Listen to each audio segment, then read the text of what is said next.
Bien, il est 14 heures, nous allons commencer. Bonjour à tous et bienvenue à cette première leçon du cours consacré à la structure asymptotique de l'espace-temps dans le cadre de la théorie d'Einstein.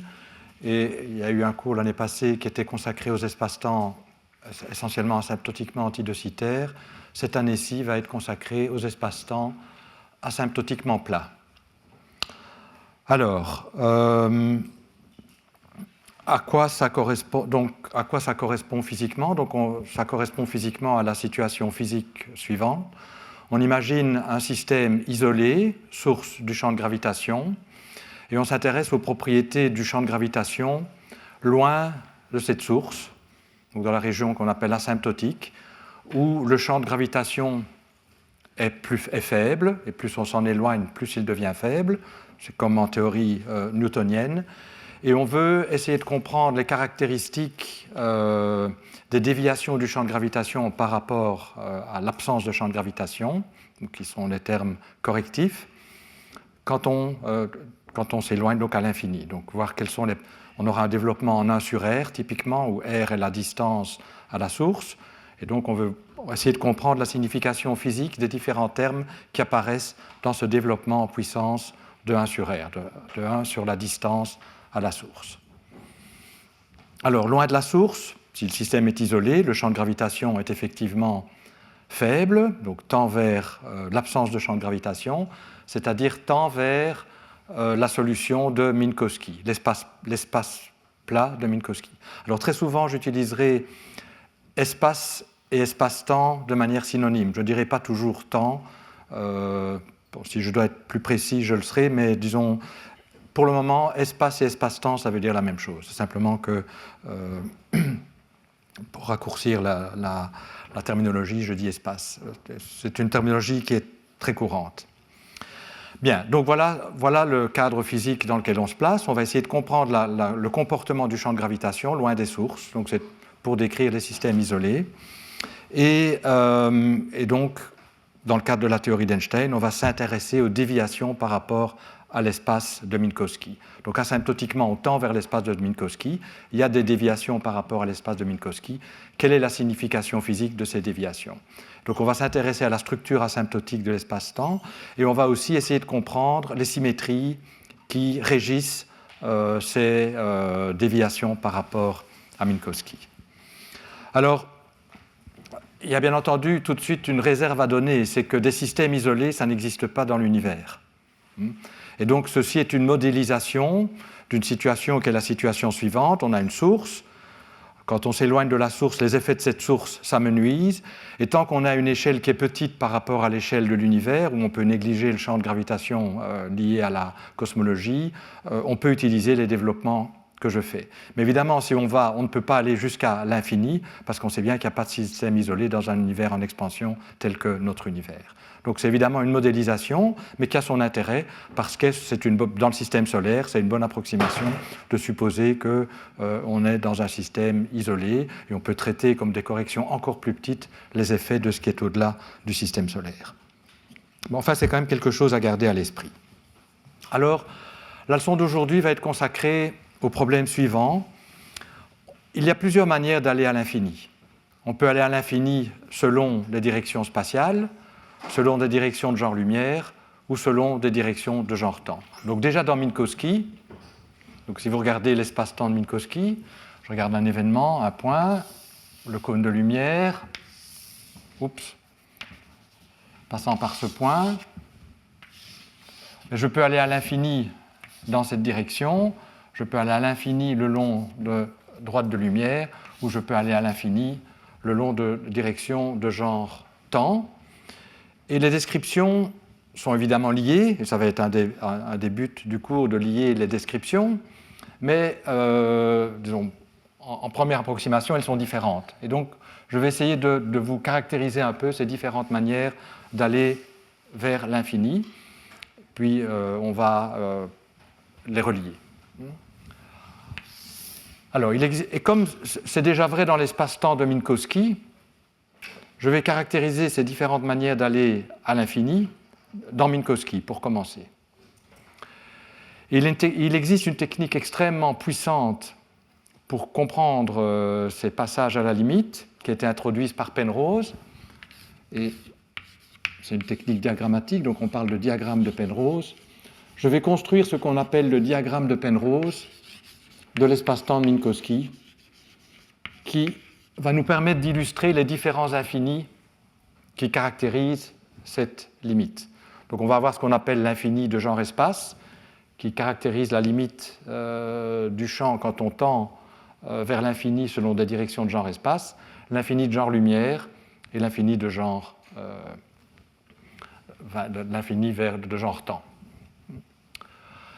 Alors, une des difficultés quand on étudie ces comportements asymptotiques, c'est qu'on doit prendre des limites pour des coordonnées qui tendent vers l'infini, et c'est parfois pas très commode, c'est plus facile de prendre des limites pour des valeurs finies des coordonnées. Donc l'idée de Penrose a été de compactifier Minkowski, mais en préservant une structure extrêmement importante qui est la causalité. Donc une idée importante en géométrie pseudo-riemannienne, donc minkowskienne, c'est que si vous considérez deux métriques, j'en ai écrit, la première, disons, c'est G alpha, dx alpha, dx bêta. Donc, oui, d'abord, une chose que j'aurais dû dire, que je dis maintenant, c'est que vous n'hésitez pas à m'interrompre et à poser des questions s'il y a des choses qui ne sont pas claires dans les notations, dans les conventions, etc., ou n'importe quoi. Donc, il n'y a pas de questions idiotes et ce n'est pas la peine de laisser passer des choses qui ne sont pas claires. Posez tout de suite vos questions. Donc ici, j'utilise la notation de la convention de sommation d'Einstein, où je somme sur des indices répétés. Donc ici, il y a réellement 4 termes. Donc ceci, c'est pour G00, DX0, DX0, etc. Et dans le cas de Minkowski, donc pour Minkowski, c'est moins DX0 carré, plus donc je fais C égale 1, où x0 c'est ct, plus dx1 carré, plus dx2 carré, plus dx3 carré. Oui, j'ai un peu petit, mais je voulais le laisser en haut, voilà, carré. Donc ce qu'on écrit comme état mu dx mu dx nu. Donc au état mu est la métrique plate de Minkowski, et donc on somme sur les indices répétés. Donc état mu, c'est une matrice diagonale avec sur la diagonale moins 1, plus 1, plus 1, plus 1. Alors la chose importante que je voulais dire ici, c'est que si je prends une métrique pseudo-riemannienne quelconque et une métrique qui est liée à cette métrique, donc une autre, mais qui en diffère par un facteur conforme, c'est-à-dire c'est la même multipliée par un facteur qui dépend des coordonnées. Alors ce que je prétends, c'est que la causalité pour ces deux métriques est la même. Pourquoi ? Parce que les cônes de lumière vont être les mêmes. Donc les cônes de lumière sont définis par ds carré égale à 0. Mais il est clair que si ds carré égale à 0, ds prime carré est égal à 0. Et donc si une courbe est de genre lumière pour la première métrique, elle le sera pour la deuxième. Si une courbe est de genre temps pour la première métrique, elle le sera pour la deuxième. Si elle est de genre espace pour la première, elle le sera pour la deuxième. Et donc toute la causalité reste inchangée si je fais une transformation conforme de ma métrique, si je multiplie ma métrique par un facteur conforme.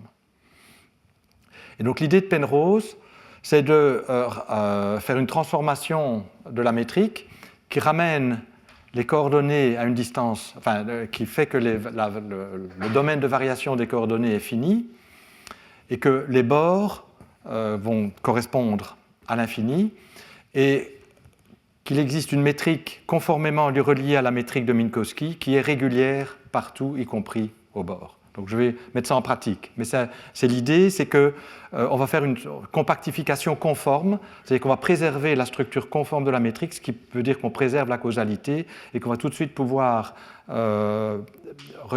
déterminer si deux événements sont situés par un intervalle de genre temps, de genre espace ou de genre lumière.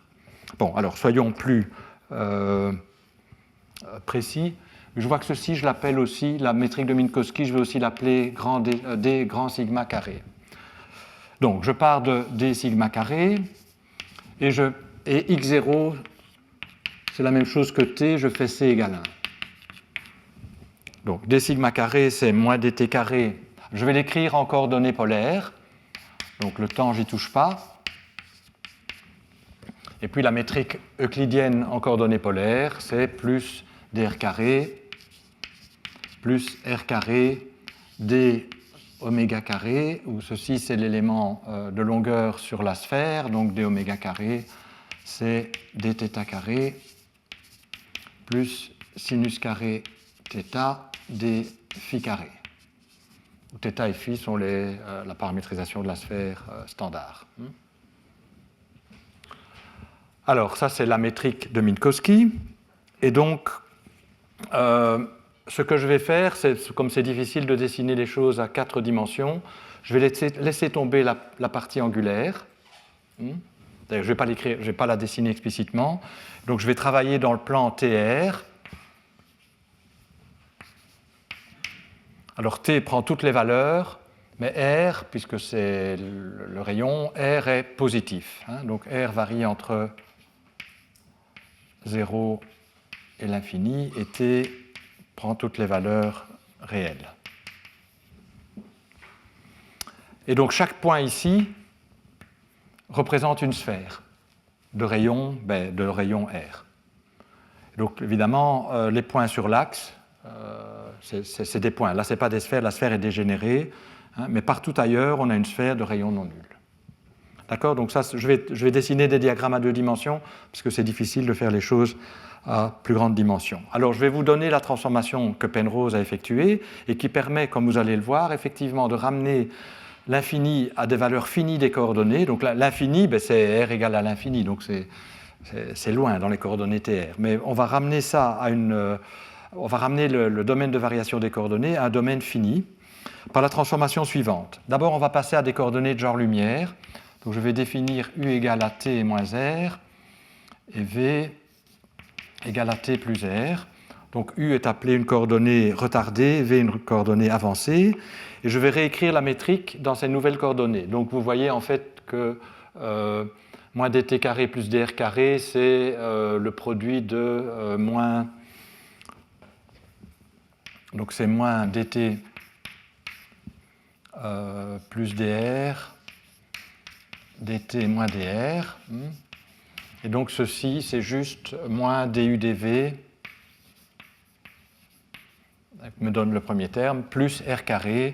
Alors, r, c'est égal à v moins u sur 2, donc ce sera plus v moins u au carré sur 4 de oméga carré.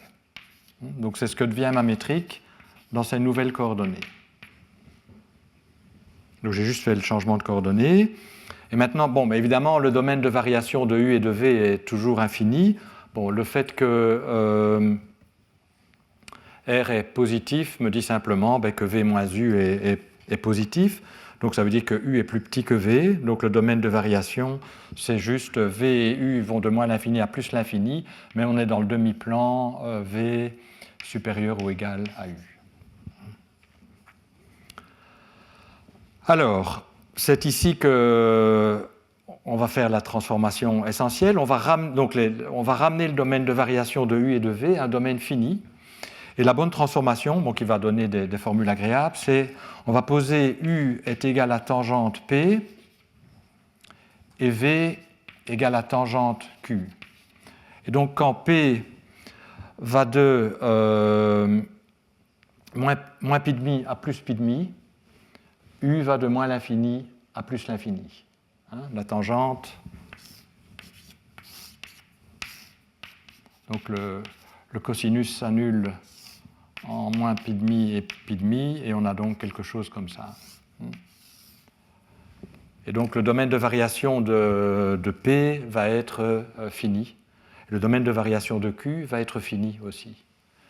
Et donc, en faisant ça, on ramène la métrique, on va obtenir la métrique toujours la même. Donc, je n'ai pas encore fait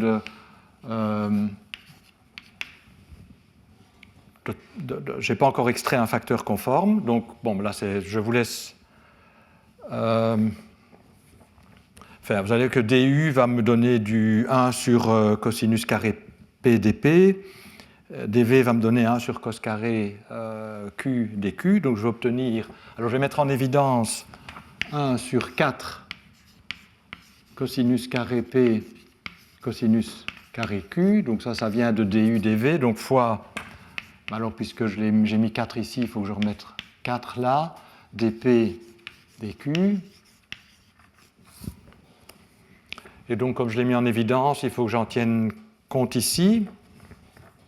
Mais en fait, vous voyez que donc j'ai V moins U et j'ai multiplié par... donc, je prends le carré de ceci. Mais V, c'est... V, c'est tangent de Q. Donc, c'est tangent de Q fois cosinus Q, ça fait sinus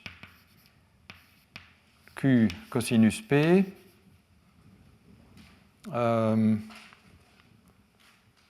Attendez, qu'est-ce que je... Donc V, c'était ceci. Donc je vais avoir... donc ceci, ben, je vais peut-être l'écrire quand même. Sinus Q sur cosinus Q, moins sinus P sur cosinus P, cosinus P, cosinus Q. Oui, c'est ça que je... Donc, le cosinus Q ici s'en va. Et je vais rester avec sinus Q, cosinus P. Et ici, le cosinus P s'en va, donc j'ai moins sinus P, cosinus Q. Donc je vais avoir le sinus de la différence. Donc je vais avoir sinus, donc ici, et c'est au carré. Donc je vais avoir plus sinus carré P moins Q d oméga carré.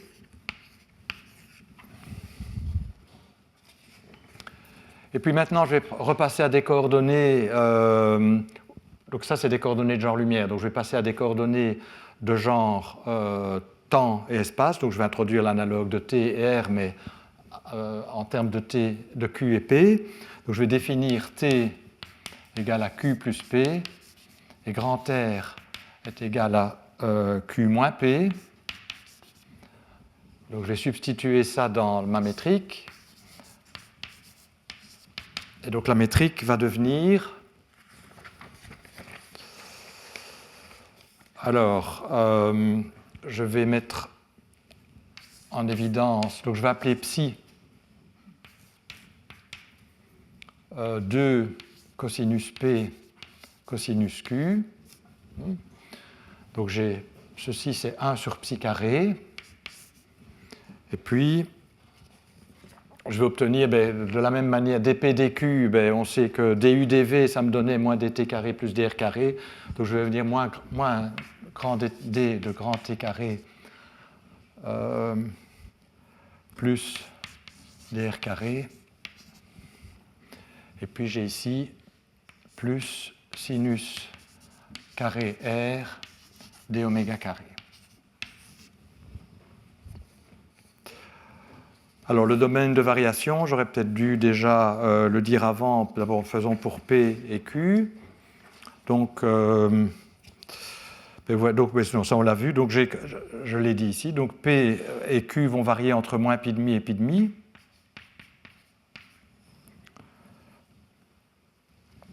Et P, qui correspond à U, devra être plus petit que Q, qui correspond à V, pour respecter cette inégalité. Donc je vais avoir P inférieur ou égal à Q inférieur à pi demi. D'accord ? Et donc le domaine de variation de grand R, les domaines de variation de grand T et de grand R, la somme ici va varier, quand ils sont tous les deux égaux à moins pi demi, ça va être moins pi pour T, jusqu'à pi, là aussi pareil, mais il faudra que R soit positif, donc on va avoir en fait le domaine de variation moins pi, qui est la valeur la plus petite que peut prendre Q plus P, lorsque P et Q sont tous les deux égaux à moins pi demi, et la valeur la plus grande c'est pi, donc on aura pi ici. Et entre ça, on va avoir T moins R, qui est inférieur ou égal à T plus R, puisqu'on peut exprimer Q et P en fonction de T et R, et donc on reproduit cette inégalité. Ce qui implique en particulier que grand R est positif. Si T moins R est inférieur ou égal à T plus R, nécessairement grand R est positif ou nul. Donc voilà le domaine de variation des coordonnées. Alors évidemment, le facteur psi, ici, lorsque P et Q tendent vers les limites, comme le cosinus tend vers 0, psi, 1 sur psi tend vers l'infini. Donc la métrique explose. Donc on a un domaine de variation fini maintenant, des coordonnées.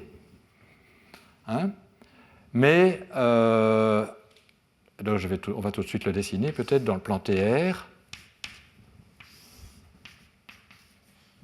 Donc on va... donc peut-être qu'il faut que je mette ici. Donc on va avoir pi, moins pi. Donc vous voyez que lorsque t est égal à moins pi, r doit être égal à 0, et lorsque t doit être égal à pi, donc je regarde il faut que r soit égal à 0, donc on va avoir quelque chose comme ça. La moitié d'un carré qui est mis sur la pointe, puisque c'est t moins r et t plus r qui ont des valeurs qui ont des valeurs limites fixes. Donc on va avoir un carré sur la pointe, où ça c'est r égale à 0, et donc t varie de moins pi dans ce cas-là à plus pi, le domaine complet, mais évidemment si r est plus grand que 0, la variation de t est de plus en plus petite, et si r est égal à pi, dans ce cas-là, t est nécessairement égal à 0. Donc ça c'est le point r égale à pi, t égale à 0, et là on aura t égale à pi, r égale à 0, et là j'ai r égale à 0 toujours aussi, mais t égale à moins pi. Et alors sur les bords là, donc c'est lorsque t moins r est égal à pi ou t plus r est égal à pi. Donc j'aurai ici t plus r est égal à pi, ça va peut-être être... donc ça joint le point 0 pi au point pi 0, donc c'est juste. Et là ce sera t moins r égale à pi. Ou t moins r est égal à moins pi, c'est l'autre valeur, pardon. Puisque lorsqu'ici r égale à 0, t est égal à moins pi, t égale à 0, r est égal à pi, c'est ça. Voilà, donc en fait, on a le domaine de variation des coordonnées, alors que là c'était tout le demi-plan à droite de l'axe du temps, a été ramené à ce triangle fini. Mais évidemment, la métrique garde évidemment la mémoire du fait qu'on est réellement à l'infini ici, parce que le facteur conforme explose, le facteur psi explose, ce qui veut dire que ces points sont à des distances infinies. Si je calcule la distance en utilisant la métrique, comme ça explose, ça va diverger, ça va aller vers l'infini. Donc là, on n'a rien changé, simplement on a réécrit les choses en termes de nouvelles coordonnées. Mais vous voyez d'autre part que cette métrique d sigma carré de Minkowski, elle est à un facteur conforme près donnée par la métrique régulière, que je vais lui donner un nom, d sigma bar carré, qui est égal à moins dt carré plus dr carré plus sinus carré r d oméga carré. Et donc cette métrique-là, elle est tout à fait régulière partout, il n'y a rien qui explose, mais donc vous voyez que et donc ça veut dire, elle est conforme, elle est reliée de manière conforme à la métrique de Minkowski, ça veut dire que la causalité pour cette métrique ici est exactement la même que la causalité pour cette métrique-là. Et donc les cônes de lumière qui sont à 45 degrés pour cette métrique ici seront aussi à 45 degrés pour cette métrique-là. Et donc on va pouvoir déterminer le passé, le futur, causal et toutes les relations causales en utilisant la métrique d sigma bar carré plutôt que la métrique d sigma carré. Et cette métrique est régulière, donc on aura des passages à la limite. Alors vous voyez, donc l'infini est envoyé sur ces deux demi-droites et sur ces 3 points, enfin sur ces 2 segments, pardon, et sur ces 3 points, où la métrique ici est tout à fait régulière. Et en fait, on peut même prolonger la métrique au-delà, et je ne vais pas le faire ici parce que je vois que le temps court, mais on peut montrer que cette métrique-ci est en fait ce qu'on appelle la métrique de l'espace-temps statique d'Einstein.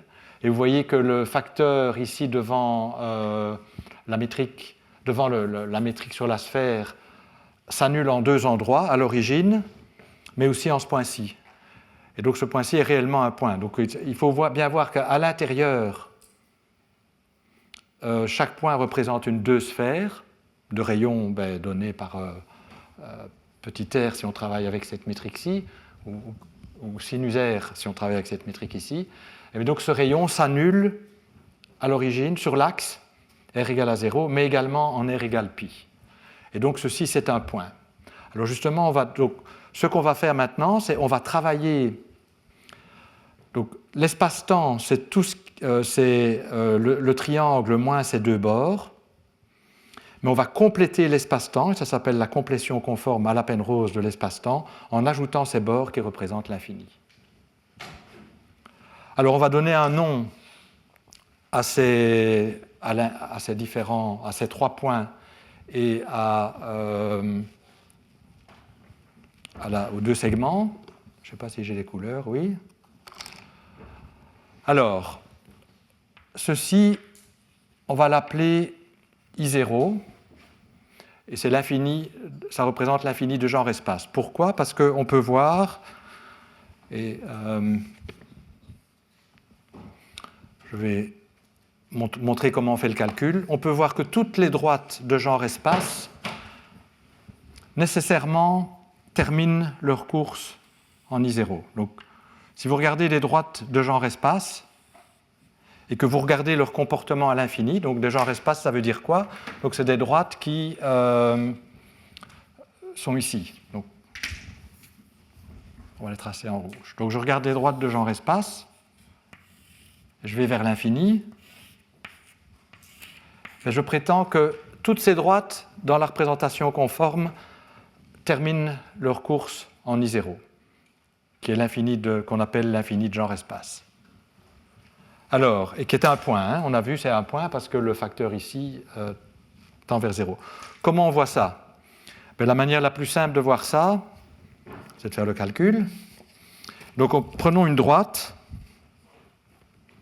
Donc en fait les droites, dans les coordonnées de départ, hein, les droites de Minkowski, les géodésiques de l'espace-temps de Minkowski, donc c'est des fonctions linéaires. Donc je prends des droites radiales, hein, j'oublie les angles ici, et donc R égale à lambda. Donc je vais prendre une paramétrisation comme ça. Et donc selon que alpha est strictement plus petit que 1, égal à 1 ou plus grand que 1, on aura des droites de genre espace, de genre lumière ou de genre temps. Et donc ce qu'on va regarder, c'est ce qui se passe quand on prend la limite, lambda tendant vers l'infini, de ces droites, et voir où on atterrit. Et je prétends que si alpha est strictement plus petit que 1, on va nécessairement atterrir en I0. Que si alpha est égal à 1, on atterrit sur ces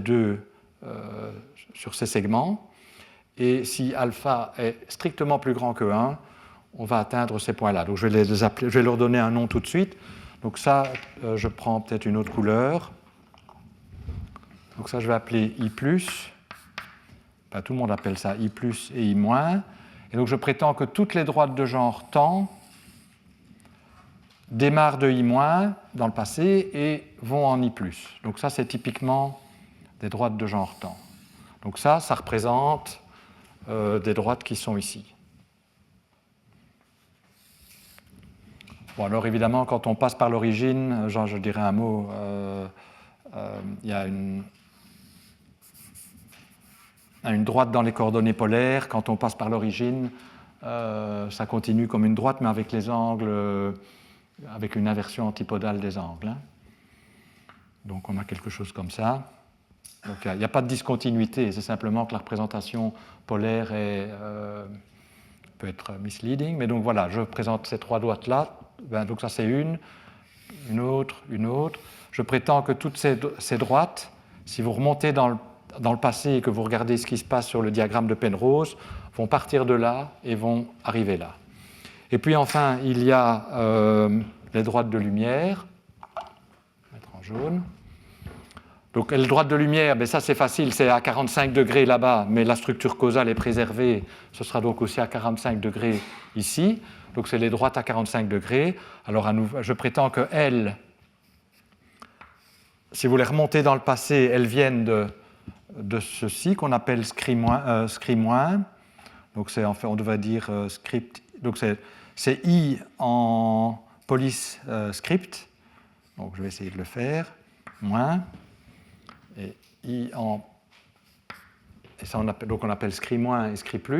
Et ça, c'est ce qu'on appelle les infinis de genre lumière. Pourquoi ? Parce que les droites de genre lumière partent toutes de scri- et arrivent toutes en scri+. Donc les droites de genre lumière, c'est des droites qui sont comme ça. Alors on ne va pas nécessairement les prendre toutes passant par l'origine. Donc c'est pareil, si je prends une droite ici, ou une droite là, elles vont toutes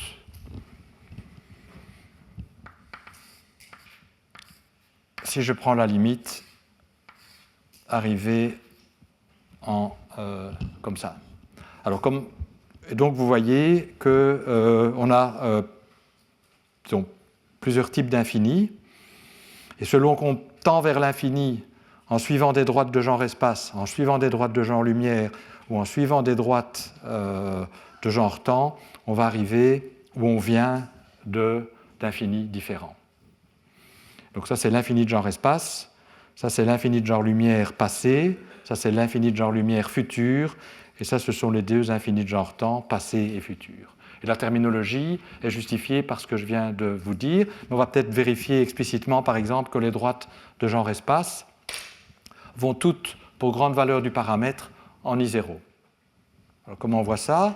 Il faut regarder, donc on part de là, et on veut regarder ce qui se passe quand lambda tend vers l'infini, en supposant que alpha est strictement plus petit que 1, c'est-à-dire qu'on a une droite de genre espace. Alors on va substituer ça dans les formules qui expriment t en fonction de... on veut regarder vers quoi tend vers temps u et vers quoi tend v, en fait, quand je fais ça. Alors u, c'est la différence. Et donc, si je substitue, ça va être alpha moins 1, on verra bien comme ça, lambda. Le moins 1 vient de R, plus B. Et V, c'est la somme. C'est donc alpha plus 1, lambda plus B. Alors supposons que alpha soit strictement plus petit que 1. Auquel cas, à la fois alpha moins 1 et alpha plus 1 sont positifs. Si alpha est plus petit que... ceci est négatif. On va supposer, pour fixer les idées, alpha positif, donc compris entre 0 et 1. Si alpha est négatif, il faudra prendre la limite dans l'autre sens. Donc si alpha est positif, je ne sais pas pourquoi j'ai supposé que c'était positif, c'est probablement pas nécessaire. Donc dans ce cas-ci, ce n'est pas nécessaire. Donc alpha moins 1, si alpha est plus petit que 1 en valeur absolue, c'est négatif. Et alpha plus 1, si alpha est plus petit que 1 en valeur absolue, c'est toujours positif. Donc quand lambda tend vers l'infini, V tend vers l'infini, mais U tend vers moins l'infini. Et si U tend vers moins l'infini, ça veut dire que P tend vers moins pi demi. Donc si U tend vers moins l'infini, U c'est tangent de P, donc c'est qu'on est en moins pi demi pour P, et pour Q, on va être à plus pi demi. Et comme grand R, c'est la différence, grand R va être égal à pi, donc je vais avoir pi demi moins pi demi, ça va être pi. T qui est la somme, j'ai moins pi demi plus pi demi, 0. Et donc j'atterris toujours en ce point-ci. Donc toutes les géodésiques de genre espace terminent, donc dans cette représentation où on a compactifié l'espace, arrivent vont asymptotiquement vers ce point I0. Alors ce point I0, évidemment, n'est pas dans l'espace Minkowski de départ, mais il est dans la complétion conforme qu'on peut faire une fois qu'on a construit cette métrique. Donc on peut inclure ce point, donc on complète la variété en ajoutant les infinis ici, qui ne sont pas dans Minkowski au départ, et donc on voit que toutes les droites de genre espace vont vers là. En regardant ces coefficients-ci exactement par le même type de raisonnement, vous pouvez voir que si alpha est strictement plus grand que 1, par exemple si alpha est positif, alors ces deux nombres-là, ces deux coefficients sont positifs.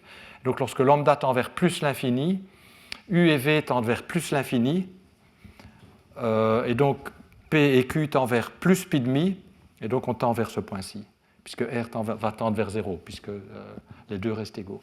Et lorsque lambda tend vers moins l'infini, quand on va dans le passé, cette fois-ci Q et P vont tous les deux vers moins l'infini, comme on le voit d'ici, et donc on va tendre vers ce point-ci. Et je vous laisse faire les droites de lumière. Alors ce qui est intéressant aussi, c'est que, comme vous l'avez dit, la causalité n'est pas changée par rapport à Minkowski. Et donc, vous pouvez calculer direct, si je vous donne un événement quelconque, vous pouvez tout de suite déterminer son futur causal.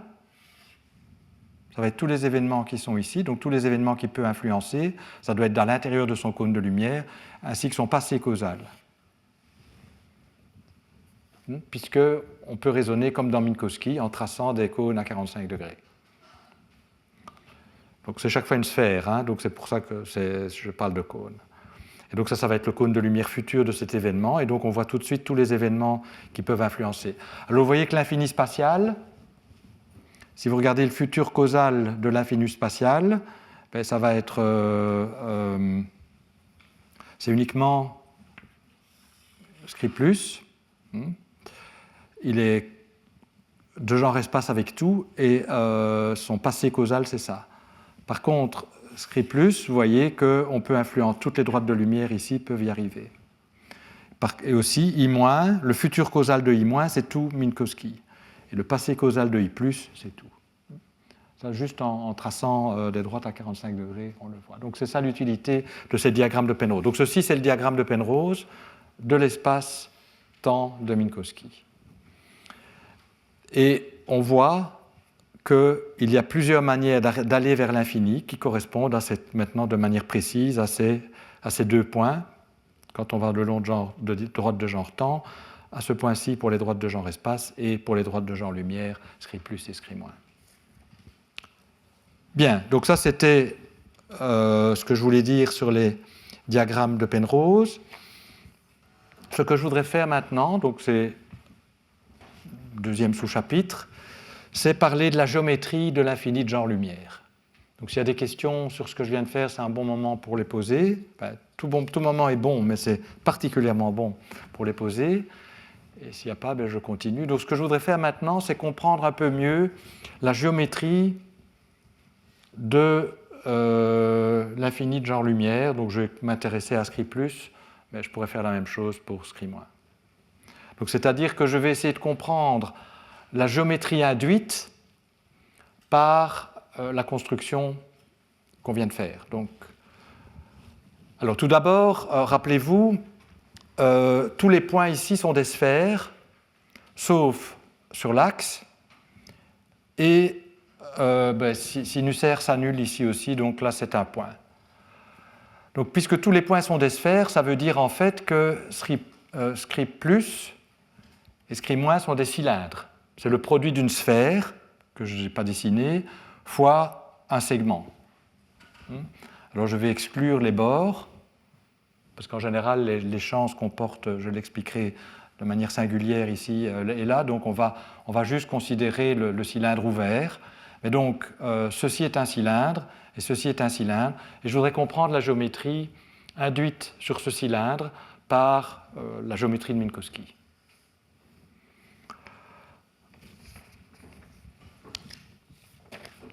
Alors, je pense que j'ai... Alors, on va regarder ce qui est induit par la métrique ici. Donc, le cylindre là correspond à ce qu'on a dit, T plus R est égal à pi. Donc, je peux prendre... donc, ça veut dire que j'élimine T de cette relation-ci en posant T est égal à pi moins R. Et donc, dt va être égal à moins dr, et donc moins dt carré plus dr carré s'en va. Donc la géométrie induite des sigma carré sur l'infini futur, celui-là que je vais prendre, I+, c'est égal à, donc on va mettre la métrique, d'abord la régulière, à sinus carré R d oméga carré, mais le cylindre est à 3 dimensions, c'est une sphère fois le segment, donc il y a aussi la coordonnée R qui court. Hein. Donc la coordonnée R varie de pi à 0. Mais seulement on voit que la coordonnée R n'apparaît pas dans la métrique, donc elle est multipliée par 0. Donc ceci veut dire que j'ai une géométrie à 3 dimensions, mais avec une métrique dégénérée. La métrique est dégénérée parce qu'il existe des directions, les directions tangentes aux droites R, pour lesquelles la métrique induite est nulle. Et en fait, ce sont les génératrices de ce cylindre. Donc c'est les droites de lumière qui émanent de I0. Et ces droites de lumière, comme ces droites de lumière, effectivement, elles ont une métrique induite qui est nulle, mais on voit qu'en fait, elles sont aussi orthogonales à toutes les autres directions. Donc la métrique est dégénérée.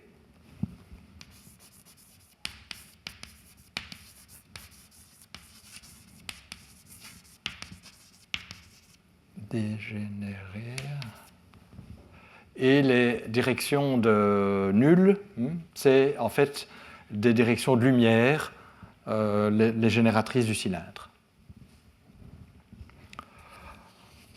Et donc ici, oui, la géométrie, donc on va de 0 R à pi. Alors, R n'est pas une bonne coordonnée pour plusieurs raisons, mais une des raisons pour laquelle R n'est pas une bonne coordonnée, c'est que R est égal à 0 ici et R est égal à pi ici. En d'autres termes, R décroît quand on va vers le futur. Alors c'est plus agréable d'avoir une variable qui croît quand on va vers le futur, de telle manière que l'orientation a donc un accroissement de R, on va vers I+. Et donc je vais prendre non pas moins R, mais je vais prendre une coordonnée qui est plus agréable, qui est P, en fait qui est égale à pi demi moins R. Hein? Vous voyez qu'il y a un signe moins ici, donc quand R croît à Q fixe, P décroît. Donc je vais travailler avec la coordonnée P. Et sinus R est relié donc à cosinus P. Alors, donc sinus R carré plutôt, ça va être cosinus carré P. Et donc dans les coordonnées de la sphère et P, je vais avoir cosinus carré P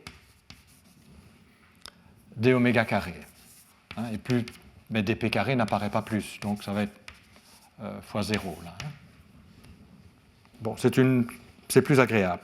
Et donc vous voyez que les directions nulles, c'est les vecteurs tangents aux lignes de coordonnées P, c'est-à-dire c'est des vecteurs de la forme lambda P, θ, phi, hein, puisqu'il y a les angles sur la sphère, d sur dp.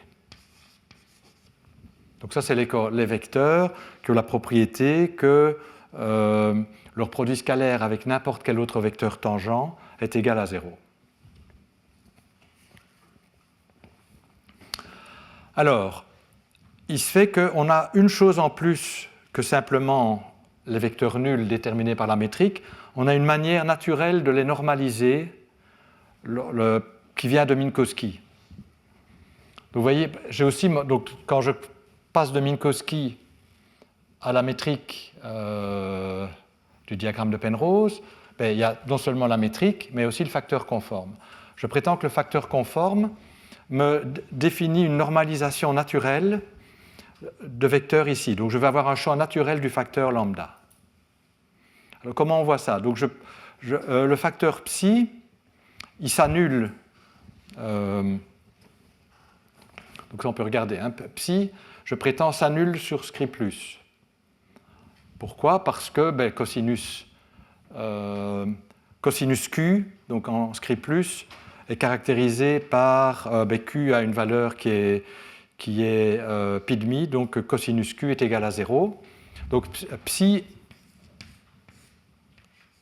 sur l'infini de genre lumière est égal à 0, mais d psi, si je calcule d psi, donc la différentielle, ça va être 2 cosinus P moins 2 sinus Q dQ, plus moins 2, donc l'autre aussi, moins 2 sinus P cosinus Q dP.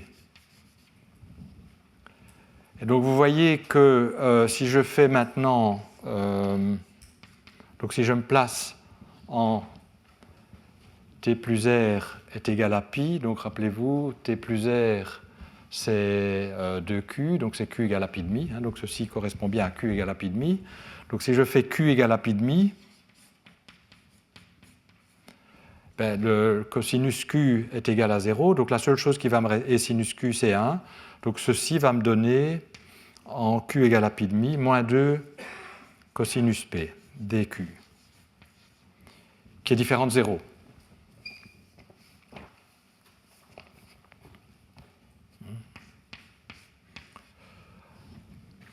Et qui en fait a la propriété que, bon, d psi c'est une informe.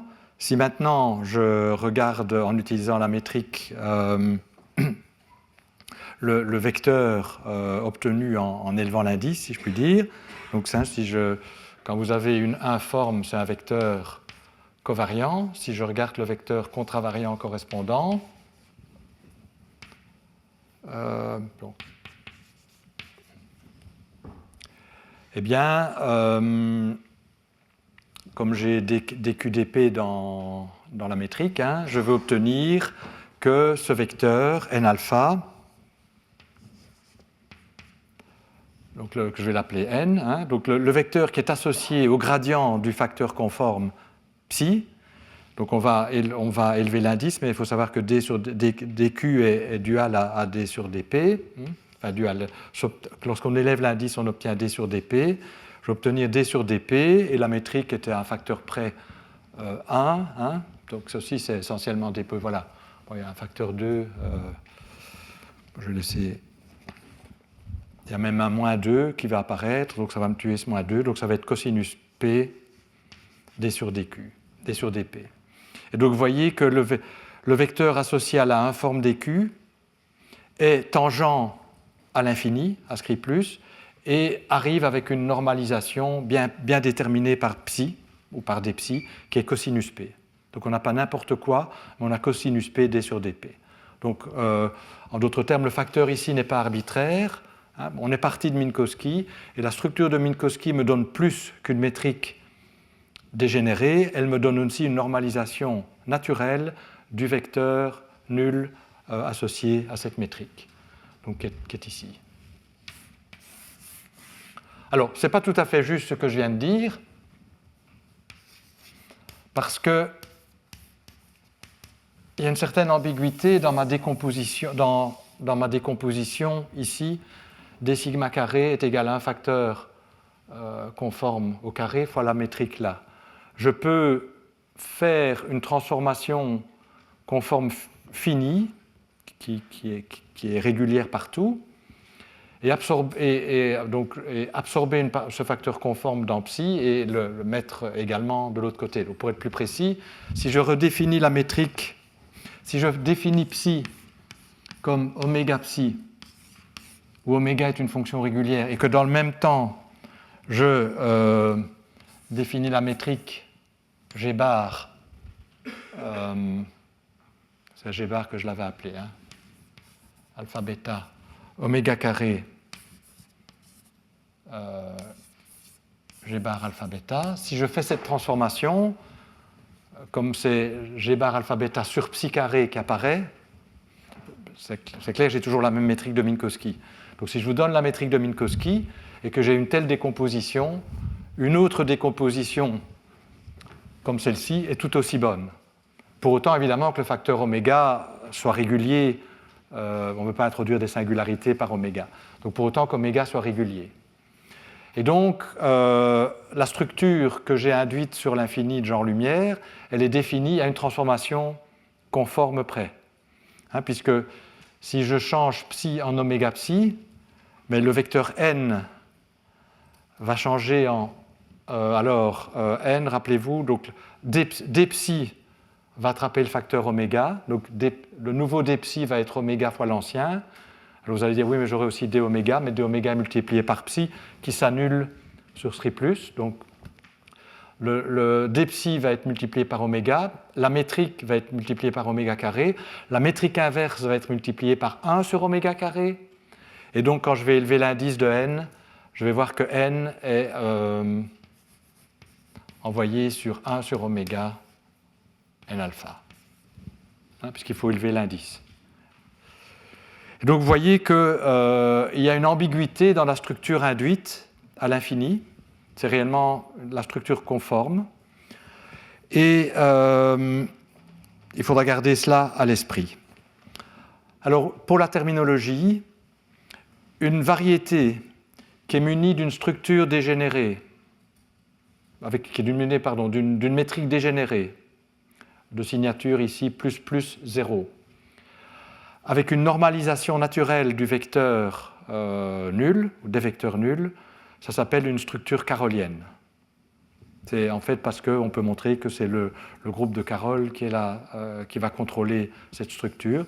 Donc en fait, on voit qu'on obtient naturellement de la structure de Minkowski sur l'infini de genre lumière une structure carolienne, mais pour être plus précis, qui est définie à une transformation conforme près. Donc on a une structure carolienne conforme qui est définie à l'infini de genre lumière. Et on va pouvoir tirer parti de cette ambiguïté conforme en fait pour normaliser de manière pratique les choses. Donc carolienne, ça vient de Carroll, du logicien écrivain anglais Lewis Carroll de Alice au pays des merveilles. Et peut-être on aura l'occasion d'en entendre parler plus. Donc je voulais juste le mentionner ici pour justement préparer un séminaire qui nous sera donné plus tard dans le cours sur les structures caroliennes. Et donc c'est une structure qui apparaît sur les surfaces de genre nul, de genre lumière en relativité générale. Donc c'est une structure intéressante de ce point de vue-là, et en particulier à l'infini de genre lumière. Alors ce que je voudrais dire maintenant, c'est qu'en fait, on va utiliser cette possibilité de faire des transformations conformes pour simplifier la forme de la métrique. Donc si vous regardez, la métrique ici dépend, donc les directions tangentes à d sur dp sont les directions nulles, et vous voyez que la métrique dépend explicitement de p. Alors ce qu'on va faire, c'est absorber la dépendance en p, on peut le faire par une transformation conforme. Prenons oméga égale cosinus p, ou cosinus p. Donc si je fais oméga égale cosinus p, j'introduis une nouvelle variable où oméga est égal à cosinus p, et en fait cette nouvelle variable, donc ça veut dire que je vais introduire en fait une nouvelle coordonnée qui absorbe cela. Donc ça doit prendre, je vais avoir un du est égal à dp sur cosinus p qui est effectivement le u. Donc je vais en fait travailler avec la variable u. La variable u va manger le cosinus p. Et donc, ce que je vais faire, c'est faire une transformation conforme qui absorbe le cosinus p. Et dans cette nouvelle variable, la métrique va être juste la métrique sur la sphère, quelle que soit la valeur de p. Donc, vous voyez ici, j'ai la métrique sur la sphère, mais avec un rayon variable, qui est cosinus carré p, donc qui va dépendre de l'endroit où on est. Mais je peux utiliser le facteur conforme pour avoir une métrique qui est toujours la même, quel que soit l'endroit où je suis ici, qui ne dépend plus de p. Donc Donc je vais poser oméga carré est égal à 1 sur cosinus carré p, si je veux l'éliminer. Et donc la nouvelle métrique d sigma carré, je vais donner un nom, qui est obtenu par cette transformation, va être simplement d oméga carré. Et donc je dois aussi refaire un rescaling du vecteur. Et donc là, je vais obtenir un cosinus carré p que je vais pouvoir absorber en redéfinissant ma variable du. Du, c'est... ça va faire apparaître un cosinus carré p. Donc vous voyez que le nouveau vecteur va être d sur du. Donc avec ce nouveau choix. Et donc il a la propriété que la dérivée par rapport à u de la métrique est égale à 0. Donc en fait, pour être tout à fait précis, la dérivée de l'i, donc si je prends la manière dont la métrique se transforme en suivant les droites de genre-lumière, eh bien, ici elle reste invariante. Ce sont des isométries. D'accord ? Donc, naturellement, ce n'est pas ça qu'on obtient, mais comme on a cette liberté ici, on l'utilise pour simplifier la forme de la structure carolienne conforme. Et donc, un représentant de ces structures conformes peut être choisi de manière simple, où la métrique ne dépend pas du temps, et le vecteur ici est juste, en changeant la coordonnée, je repasse à u en fait, il se fait que c'est juste ça qu'il faut faire, j'obtiens que le vecteur nul, c'est d sur du. Donc ça, c'est la géométrie de l'infini de genre-lumière. Donc c'est une géométrie très simple, un peu inhabituelle parce qu'on a une métrique dégénérée et on a toujours l'habitude d'avoir des métriques inversibles et de pouvoir élever et abaisser des indices comme on veut. Il faut faire attention puisqu'on n'a pas de métrique inverse puisqu'elle est dégénérée, mais on peut quand même néanmoins faire des choses intéressantes. Et on a également un vecteur, une normalisation du vecteur, ce qui permet d'introduire un élément de volume et des choses comme ça. Donc on peut développer des choses intéressantes sur les géométries caroliennes, mais c'est des géométries inhabituelles. Et il faut savoir aussi que c'est réellement la géométrie conforme qui nous est donnée. Donc tout est défini à un facteur conforme près. Je ne sais pas s'il y a des questions là-dessus. Donc c'est ce que je voulais dire sur la géométrie de l'infini de genre-lumière.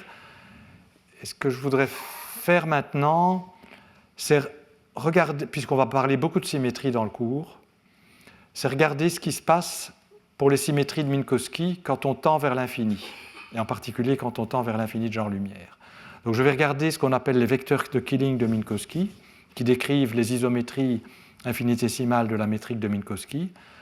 On les connaît bien, ces isométries, mais je vais rappeler ce que c'est, et je vais regarder ce que ces isométries deviennent quand on prend la limite où on tend vers l'infini, et je vais regarder l'infini de genre-lumière. En fait, on va voir que tous ces vecteurs, d'abord, deviennent des vecteurs tangents à l'infini, de genre-lumière, et qu'en plus, ça va être des vecteurs de Killing conforme de la structure carolienne. Alors, je vais... donc ça, c'est la partie suivante. Donc les isométries de Minkowski, ce qu'elles deviennent à l'infini de genre-lumière.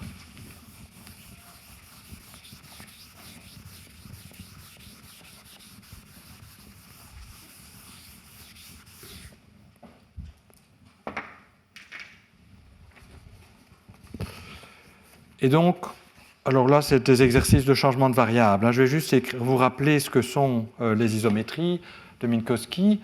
On a les translations.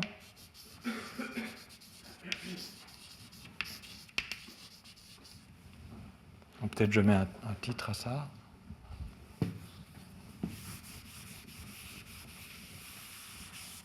Donc c'est vecteur de Killing de Minkowski.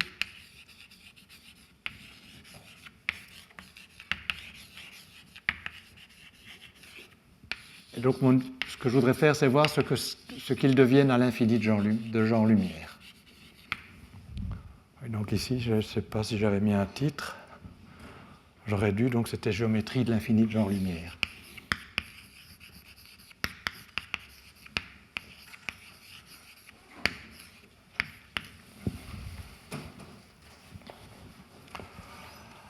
Alors, quelles sont les symétries de Minkowski? L'espace de Minkowski est invariant par translation dans le temps et par translation d'espace. Donc on a que les vecteurs d sur dt, d sur dx, d sur dy et d sur dz sont des symétries de Minkowski. Si je translate dans la direction x, dans la direction y, dans la direction z ou dans le temps, il y a rien la métrique ne change pas. Donc ce sont des isométries de l'espace de Minkowski. Puis on a bien entendu les rotations spatiales, qui sont aussi des symétries, des isométries de la métrique minkowskienne. Et puis on a, et ça c'est la relativité restreinte, les transformations de Lorentz propres, ou boost, qui sont aussi des symétries de la géométrie de Minkowski. Alors, ce que je vais faire, c'est réécrire toutes ces symétries, non pas dans les coordonnées minkowskiennes habituelles, mais les écrire dans les coordonnées adaptées à la description de l'infini de Jean Lumière.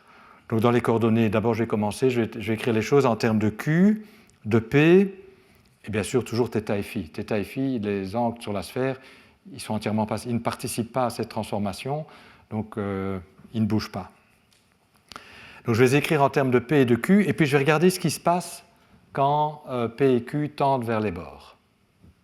Donc c'est ça là, ce que je vais faire. Alors, écrire un champ de vecteurs donné dans un système de coordonnées, dans un autre système de coordonnées, c'est juste un exercice de changement de variable. Hein. Donc ça va prendre du temps si je le fais explicitement au tableau.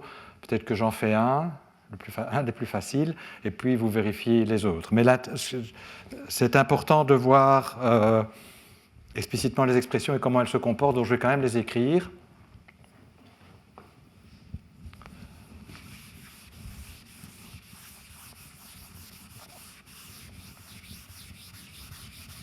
Et puis on va étudier les limites. En tout cas, je vais écrire un représentant de chaque.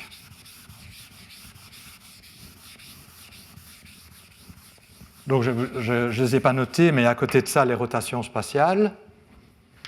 Bon, ça, c'est les plus faciles à traiter, parce qu'elles n'agissent que sur les angles. Et puis, il y a les transformations de Lorentz propres, qu'on appelle aussi boost.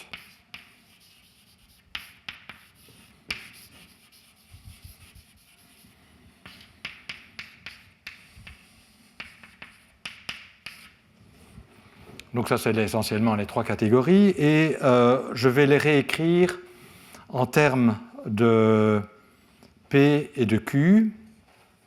Et l'idée étant qu'alors, ce sera plus facile de comprendre ce qui se passe quand on tend vers les infinis. Alors je vais prendre juste peut-être d sur dt.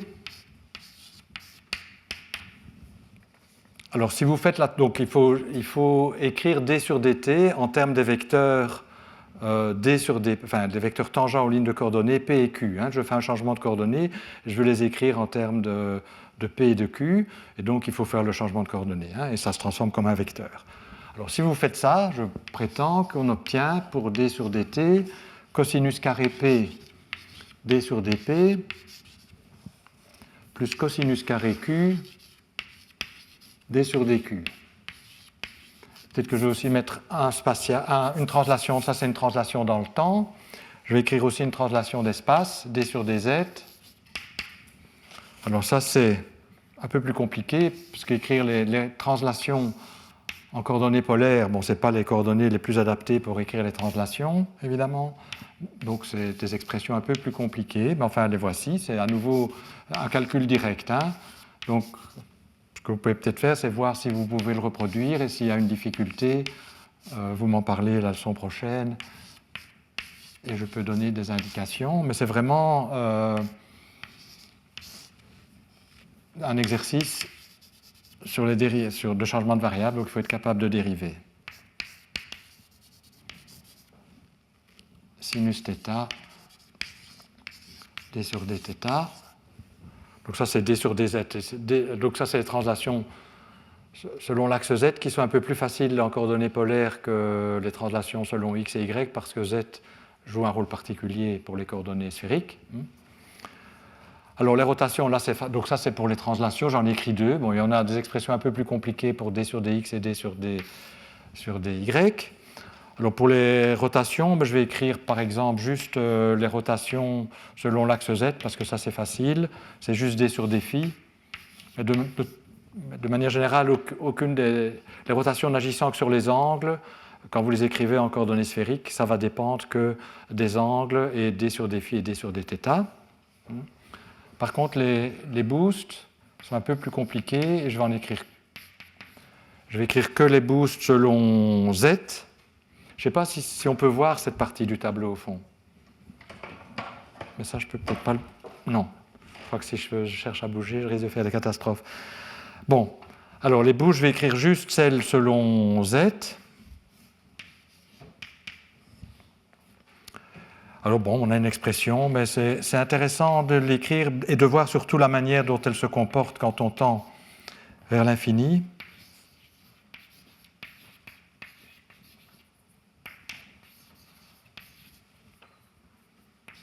Donc j'écris sinus q, cosinus q, d sur dq.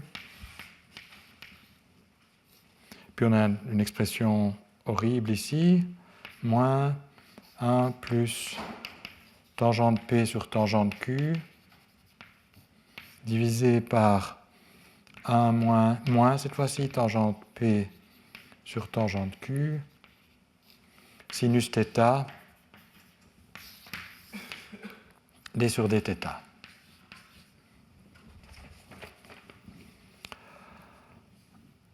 Alors, la première chose à observer, donc voilà, donc on a une expression aussi pour les transformations de Lorentz propres selon x et pour les transformations de Lorentz propres selon y. C'est juste un peu plus compliqué l'expression, mais on a des expressions. La première chose à observer, c'est que si vous tendez vers... l'intérêt de voir ce qui se passe quand on va vers scri+. Je pourrais faire la même chose vers scri-, mais prenons scri+ pour fixer des idées. Donc je vais faire cosinus. Donc Q tend vers pi demi. Donc ça veut dire cosinus Q est égal à 0. Donc je fais cosinus Q égal à 0. Alors la première chose à observer, c'est que lorsque cosinus Q est égal à 0, il y a beaucoup de termes qui s'en vont. Et tous ces vecteurs ici deviennent tangents à scri+. Donc à la limite où on tend vers scri+, je prétends que tous ces vecteurs deviennent des vecteurs tangents. Alors, je vais peut-être écrire les expressions ici pour ne pas effacer des choses dont j'aurais éventuellement besoin. Et donc, toutes les isométries définissent des transformations de l'infini de Jean-Lumière vers l'infini de Jean-Lumière. Donc on ne sort pas l'infini de Jean-Lumière. Par exemple, les translations, les deux que j'ai écrits là, vous voyez que d sur dt devient proportionnel à d sur dp, qui est effectivement la direction nulle. Donc en plus, non seulement il est tangent, mais il va le long des directions nulles. C'est d sur dp, alors c'est cosinus carré p d sur dp qui est juste d sur du. Donc vous voyez que les translations d sur dt, à la limite où on tend vers scri+, tend vers d sur du. Hein, on le voit tout de suite d'ici. Alors d sur dz, alors là c'est un petit peu plus compliqué, mais pas tellement. Donc de manière générale, hein, on tend vers scri+. Donc je vais juste écrire d sur dz, à la limite, devient égal à quoi? Et donc je dois faire cosinus carré q égale à 0. Donc vous voyez que ce terme-ci s'en va. Et donc là, je vais avoir cosinus θ moins d sur du.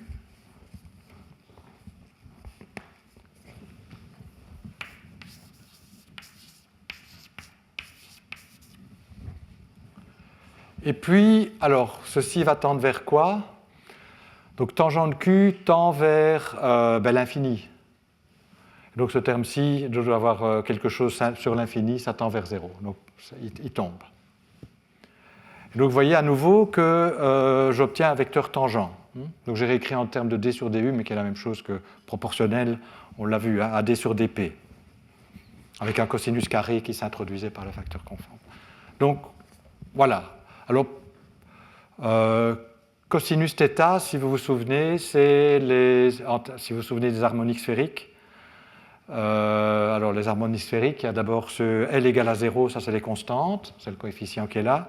Alors j'ai L égale 1, les harmoniques sphériques L égale 1, j'ai cosinus θ, c'est en fait les composantes de la normale à la sphère, donc c'est cosinus θ, sinus θ, cosinus phi, et sinus θ, sinus phi. Donc j'en ai 3 pour L égale 1, j'ai m égale à 0, m égale à plus 1, m égale à moins 1. Et donc vous voyez apparaître les harmoniques sphériques. Enfin, je vous le dis, il y a 3 harmoniques sphériques L égale 1. J'ai 3 translations spatiales, j'en ai écrit qu'une. On voit apparaître un harmonique sphérique. Pour les autres, une harmonique sphérique. Pour les autres, d sur dz, d sur dx et d sur dy, on obtiendrait ici sinus θ, cosinus phi, sinus θ, cosinus phi. Donc sinus θ, sinus phi. L'autre était sinus θ, cosinus phi. Donc on obtient les 3 harmoniques sphériques. Alors maintenant, pour les rotations, là c'est facile, il n'y a rien à faire, puisque les rotations ne dépendent pas de U et de T, elles restent telles quelles. Donc JZ, je vais quand même l'écrire, ça reste D sur D phi. Les boosts, c'est plus intéressant, un peu plus compliqué. Donc écrivons juste celle pour laquelle on peut prendre la limite. Alors,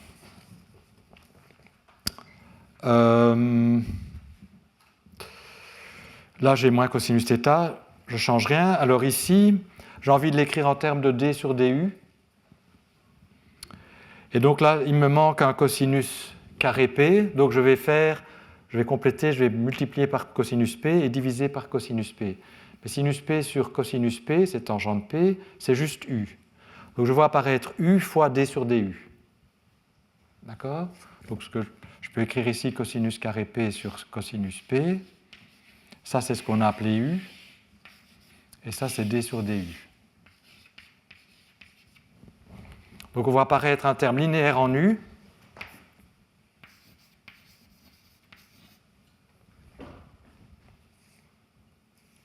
D sur DU.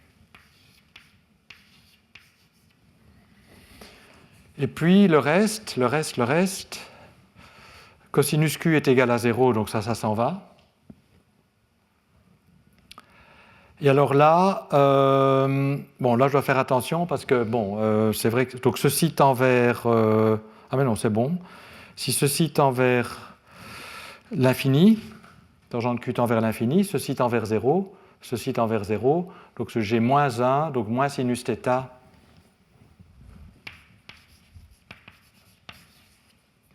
d sur dθ. Et j'ai des expressions analogues pour mx et my. Alors, ces vecteurs sont tous tangents à l'infini spatial. Il n'y a pas de terme proportionnel à d sur dq. d sur dq, c'est les directions transverses. J'ai que des d sur dp ou d sur du et des dérivées par rapport aux angles qui sont tangentes, des vecteurs tangents à la sphère. Donc effectivement, la première chose qu'on observe, c'est que toutes les isométries de Minkowski me définissent des vecteurs tangents à l'infini de genre-lumière. Mais je prétends que non seulement ça me définit des vecteurs tangents à l'infini de genre-lumière, et pas n'importe quel vecteur tangent, ça va me définir des vecteurs qui préservent la structure induite. Bon, ce n'est pas une surprise, après tout, la structure est induite par Minkowski. Je travaille avec des isométries de Minkowski. Je m'attends à ce que ces isométries de Minkowski préservent la structure induite par Minkowski à l'infini de genre-lumière. Donc je prétends que ces vecteurs de Killing de Minkowski me définissent des symétries de la structure induite, qui est une structure carolienne induite. C'est-à-dire que ça va me définir des vecteurs qui préservent à une transformation conforme près la métrique de Carroll et le vecteur de Carroll. Donc si je calcule la dérivée de l'I le long des vecteurs correspondant aux isométries de Minkowski de la métrique induite de Carroll et de ce vecteur-là, je vais obtenir pas 0, ou je peux obtenir 0, mais en fait, pour préserver la structure, je vais obtenir ces mêmes métriques et vecteurs, mais à un facteur conforme près.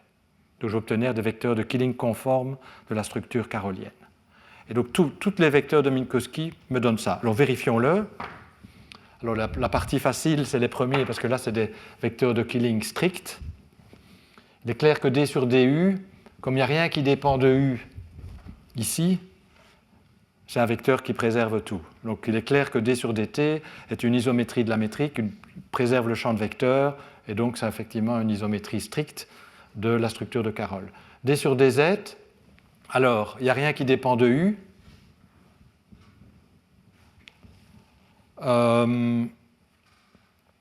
Et donc, à nouveau, bon, on peut voir facilement que la dérivée de l'I de ceci va être égale à 0. La crochet de l'I de n avec ce vecteur-là, qui est proportionnel à n et qui ne dépend pas de U, ça va me donner 0. Et si je calcule la dérivée de l'I de la métrique, je prétends qu'on va obtenir aussi 0 de manière assez triviale, puisque la métrique ne dépend pas de U. Et voilà, donc je rappelle peut-être la formule pour la dérivée de l'I de manière générale. On en aura besoin tout à l'heure, donc autant l'avoir sous la main. Je vais l'écrire ici. Donc si j'ai un vecteur, un champ de vecteurs, je vous rappelle la dérivée de l'I, ça me donne la manière dont la dérivée de l'I d'un tenseur me dit comment ce tenseur se transforme sous le difféomorphisme infinitésimal engendré par Xi.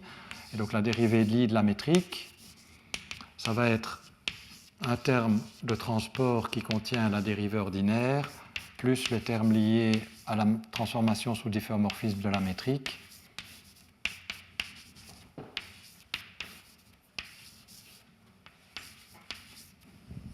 Et donc ça c'est la formule générale. Et donc vous voyez que si la métrique ne dépend pas de U, ce qui est notre cas, ce terme-ci ne va pas contribuer. Et puis je dois prendre des dérivées par rapport à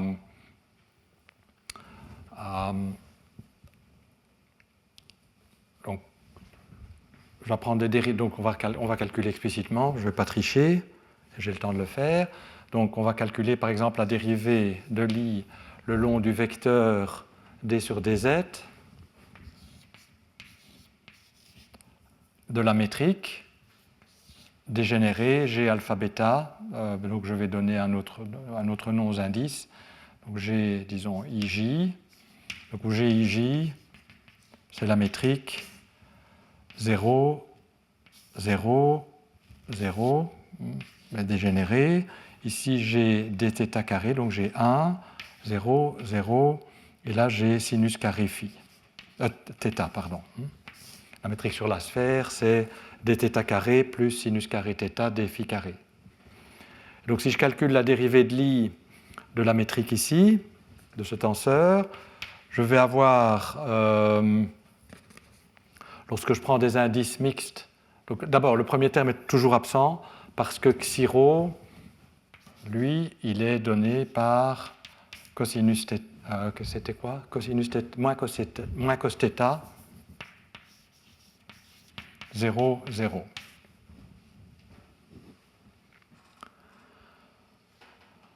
Alors, si vous faites ce calcul explicitement, ce que je vais faire ici, bon, on aura l'occasion de faire ce genre de calcul très abondamment à la deuxième leçon.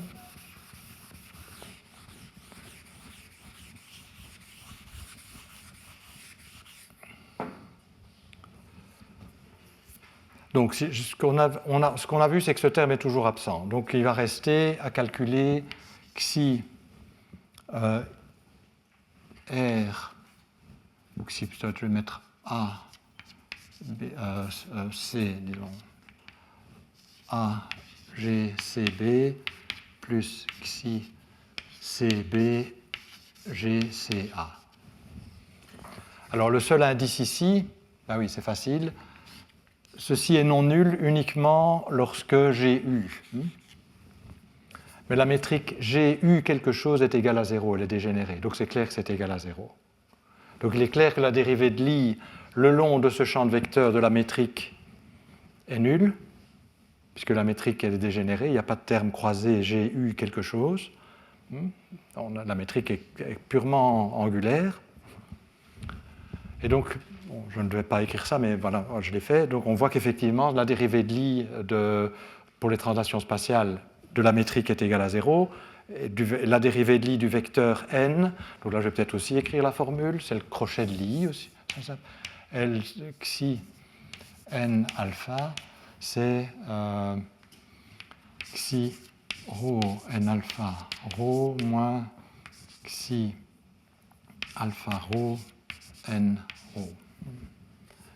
Et donc à nouveau, si le vecteur, donc on a vu que c'était nul pour ces vecteurs-là. Alors pour les rotations, c'est évident que c'est une symétrie. Les rotations, c'est des vecteurs de Killing de la métrique sur la sphère. Et donc, la dérivée de l'I de la métrique va être égale à 0.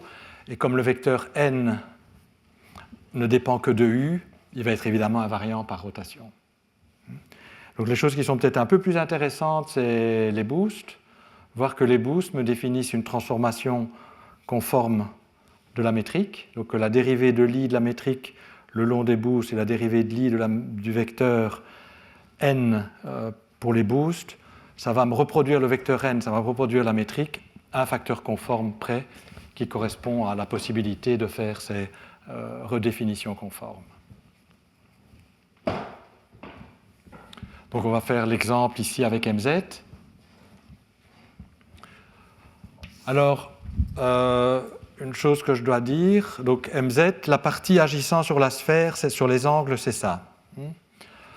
Alors, en fait, la sphère possède des vecteurs de Killing, les rotations spatiales, SO3, mais possède aussi ce qu'on appelle des vecteurs de Killing conformes. Et ça, c'est un sinus θ, d sur dθ est un des vecteurs de Killing conformes. Voyons ça. Qu'est-ce que ça veut dire? On va retrouver. Donc, je vais calculer la dérivée de l'I de la métrique GIJ lorsque Xi est donné par MZ. Alors, faisons-le en piéton.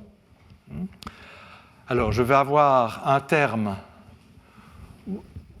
Je vais avoir deux contributions, puisque dans MZ, il y a deux morceaux. Il y a une partie le long de D sur DU et une partie le long de ici.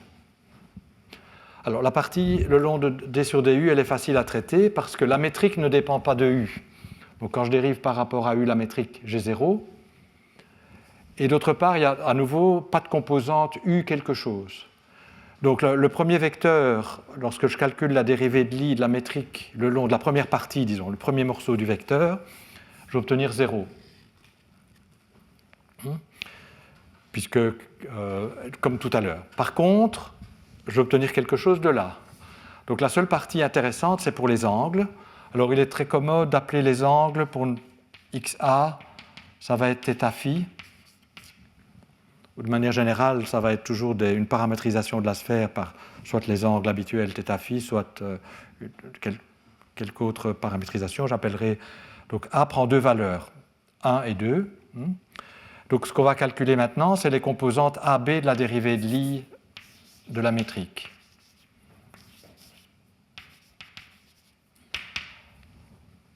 Alors, cette fois-ci, je vais l'écrire. Donc on vient de voir que seules les composantes angulaires contribuaient, donc je vais écrire si C A G C B plus xi, et il ne faut pas que j'oublie l'autre terme, B G C A, et on a aussi la dérivée, le terme de transport, qui est donc si C G A B virgule C. Donc ça, je vais calculer ça maintenant pour cette partie-ci, parce qu'on a vu que l'autre partie ne contribuait pas, et on ne doit le faire que pour les composantes de la métrique. Alors, voyez que xi c n'a qu'une composante selon d selon θ, donc ça va être moins sinus θ donc j'écris d'abord ce terme-ci, GAB θ, puis j'ai plus. Alors la composante xi c ne dépend que de θ. Donc en fait, pour avoir quelque chose de non nul ici, il faut que C soit égal à θ et il faut que A soit égal à θ. Alors pour que A soit égal à θ, comme et si C est égal à θ, ben vous voyez que C ici doit être égal à θ. Comme la métrique est diagonale, il faut que B soit égal à θ aussi. Donc on aura ceci ne contribue que si A égale B égale à θ. Si on prend cette valeur de l'indice là. Si A est égal à phi par exemple, ben ceci va être égal à 0 parce que le vecteur de Killing, on ne sait pas encore ce que c'est, ne dépend pas de phi, donc ça va être 0. Et si A est égal à phi, donc ici j'aurai un phi, mais comme je dérive, mais comme si C n'a eu qu'une composante selon θ, C doit être égal à θ, et θ phi c'est 0, la métrique est diagonale. Donc ceci ne contribuera que lorsque A est égal à B égal à θ. Et en fait, le premier terme, lui par contre, ne contribue que lorsque A est égal à B est égal à phi. Parce que seule la composante G phi de la métrique dépend de θ. Donc le calcul est assez simple. Et ça veut dire aussi que pour tous les indices, si A est égal à θ et B égal à phi, ou l'inverse, j'ai 0. Alors, calculons donc Lxi de G θ θ, et puis Lxi de G phi phi. Alors, Lxi de G θ θ, donc on a vu que la seule contribution venait de là. Et donc, ça va être ces deux fois xi θ dérivé par rapport à θ fois G de θ θ. Et la dérivée de xi θ par rapport à θ, c'est la dérivée de moins sinus θ par rapport à θ, donc c'est moins cosinus θ. Donc j'ai moins 2 cosinus θ, G θ θ qui est 1. J'ai quand même gardé G θ θ ici. Et pour l'autre, on a vu que c'était uniquement ce terme-ci qui contribuait. Là, j'ai sinus carré θ. Si je dérive, je vais avoir moins 2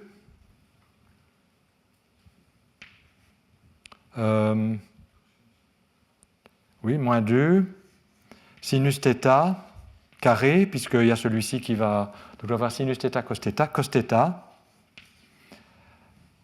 fois 1, c'est-à-dire moins 2 cosinus θ G phi phi. Donc vous voyez que la dérivée de l'I le long de mz de G ij, c'est égal à moins 2 cos θ G ij. D'accord? En mettant tout ensemble.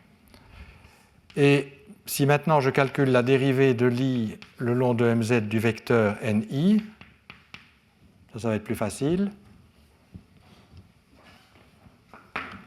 Donc je vais appliquer cette formule-là. Le vecteur Ni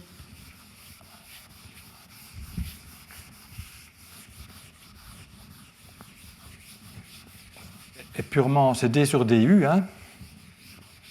Donc le vecteur Ni, c'est 1, 0, 0. Et le vecteur xi, on a vu, c'est... Alors là, par contre, il y a une composante aussi. Donc j'ai moins u cos θ. En cos θ, j'ai moins sin θ. Et puis j'ai 0. Hein. Donc calculons la dérivée de l'I de Ni, le long de xi. Alors, comme les composantes de n ne dépendent pas des coordonnées, le premier terme est 0. Donc j'ai moins xi alpha, et puis que comme n n'a que des composantes selon u, c'est moins xi alpha u, nu, c'est-à-dire 1.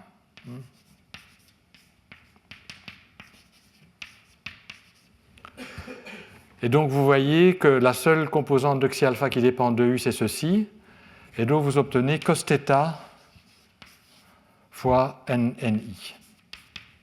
puisque NI,